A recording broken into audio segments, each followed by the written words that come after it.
So how did it feel to suit up as Loki again? It was great. Yeah, I hadn't done it for a while. The last time, well, it's about 4 years. So it was kind of amazing to get back in the habit and play the Lokester. Yeah. And what can audiences expect to see from this third go round with Loki and Thor, the relationship and everything? Well, it's every film there's an evolution of the relationship between Thor and Loki, and Taika Waititi, our director, has infused that brotherly feud with so much humor and so much spirit, and it's kind of time to ring the changes, because there's only so long that those two can basically fight and try to one up each other, and actually the stakes are so high that they need to change things up between them a bit. You'll see. Tell us about Loki's blades and the training with that. Well, yeah, it's interesting. Loki, when I was first cast as Loki 8 years ago now, we decided that when Loki was in combat, he would have these sort of magical blades that he could make appear at any time. And there's a fight in the first film, but because of his staff, which has become quite crucial in the Marvel Universe, in Avengers, I haven't fought with the blades for a bit, so it was nice in a way to come back to that. And we had amazing stunt coordinator and fight directors and a whole great stunt team we used to train with all the time. Ben, what's Ben's last name? I just feel terrible for forgetting Ben's last name, but he was our stunt director. He was great, yeah. Good old Ben. Perfect. So Tessa, first go round. Yeah. First go round, first time MCU. How was it? Daunting? Easy? Good? No, I wouldn't say easy. I would say, these films present a world of challenges, but ones that I was really eager to tackle. Just the physicality and learning how to wield a sword and to gain muscle mass, and the challenges of working, on green screen and having to create this whole world, with imagination, all of that stuff. But, it's daunting, and that's why it's fun, I think, at least for me. What as an actor did you have to wrap yourself around to get that inner warrior spirit for Valkyrie? Goodness, I think just really working on the physicality and feeling sort of confident and strong when holding a sword, and getting stronger myself, just doing pull-ups. Just feeling, really spending time on stage 3 with the stunt crew, and once you can sort of move through space, doing some of that fight stuff, you begin to kind of be able to inhabit the space of the character.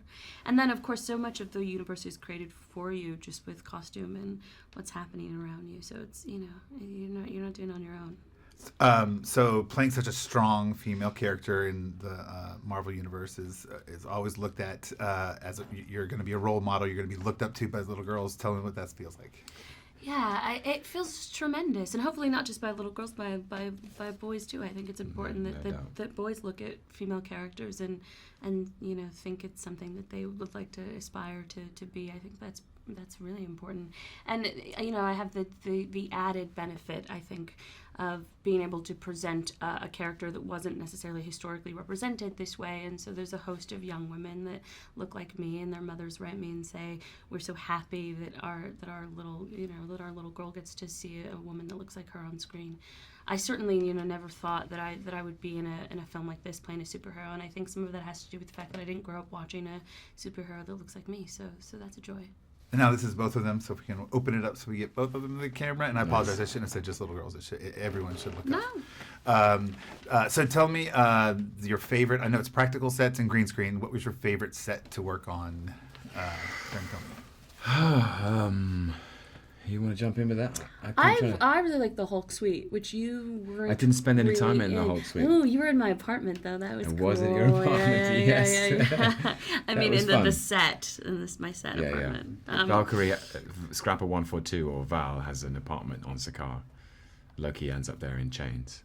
It was pretty rad, that apartment. Yeah, that apartment was cool. There was lots of funny little tidbits. She's not the cleanest, person, so there's sorts of relics all over the place. I think at one point there was a human arm. I don't know if that's still in the movie, but she's just like looking for stuff and chucks an arm. The Sicarian stuff was great because that felt Thor and Loki are cast out onto this alien planet called Sakaar, which is presided over by Jeff Goldblum as the Grand Master, and Val is there, and it was really inspired by the illustrations of Jack Kirby, who was such a influential comic book illustrator for Marvel.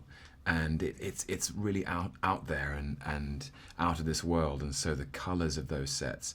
There's when Loki and Val fight, there was a sort of in this kind of the hall of slightly strange jigsaw puzzle piece. I don't know what you'd call it really. It was like, but it was a very, very colourful, otherworldly set.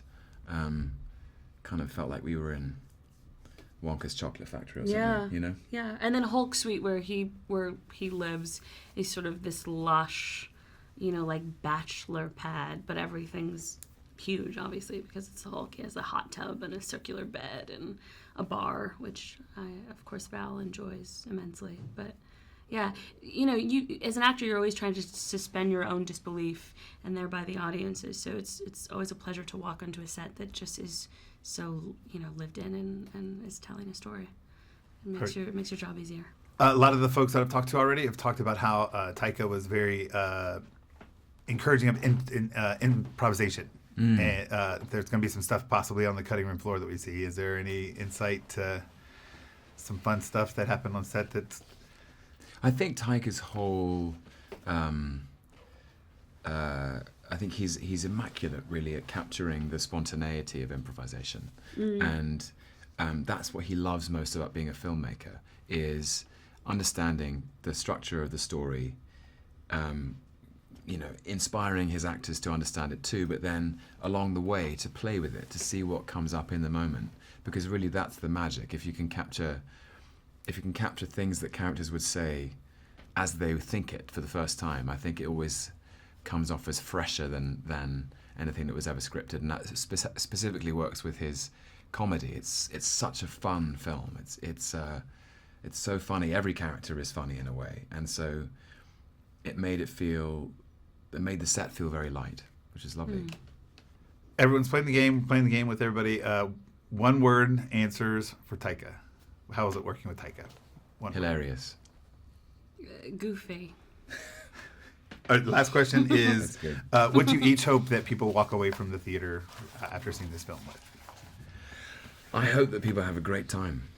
It is so entertaining, and that's all Taika, and Chris and Tessa. But it's so colourful and feels like it's something that's very true to Marvel and also to the characters, and it's epic.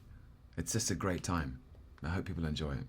Yeah, I think, Ragnarok is literally the destruction of the old and the birth of the new. So I hope that people feel like this new world order that we've created in this universe, this zany thing, is exciting and a place they want to stick around for a while.